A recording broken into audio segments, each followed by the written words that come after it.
A special thank you to each of our subscribers who make this channel possible. Here's today's story. In a momentous address from the Roosevelt Room of the White House, President Joe Biden heralded the fall of Syrian leader Bashar al-Assad's regime as a significant turning point for the long-suffering people of Syria.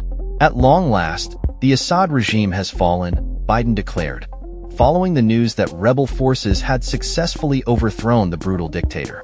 The president emphasized the regime's history of violence, stating, "This regime brutalized and tortured and killed literally hundreds of thousands of innocent Syrians." He described the regime's collapse as a fundamental act of justice and a historic opportunity for the nation to rebuild. However, he also acknowledged the risks and uncertainties that lay ahead in the wake of this political upheaval.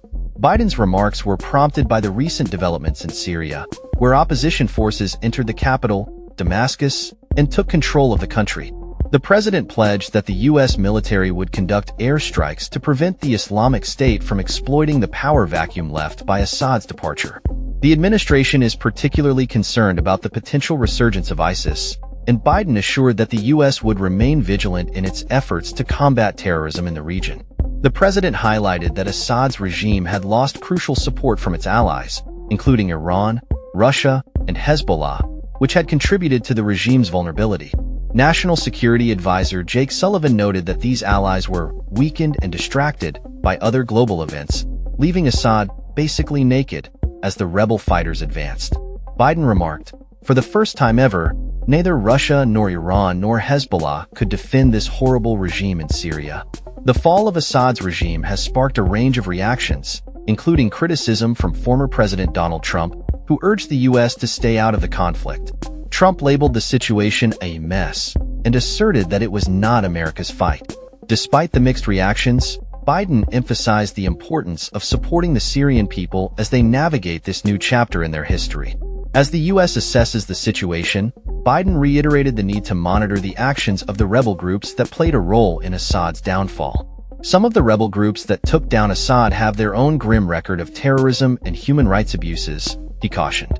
The president called on these groups to demonstrate their commitment to the rule of law and the protection of minorities as they seek a role in governing Syria. In a poignant moment during his address, Biden addressed the case of Austin Tice, an American journalist and Marine veteran who has been held captive in Syria for over 12 years. "We believe he's alive. We think we can get him back," Biden stated, expressing hope for Tice's safe return to his family. Tice's parents released a statement urging anyone who can assist in his release to do so, emphasizing their desire to see their son walk free.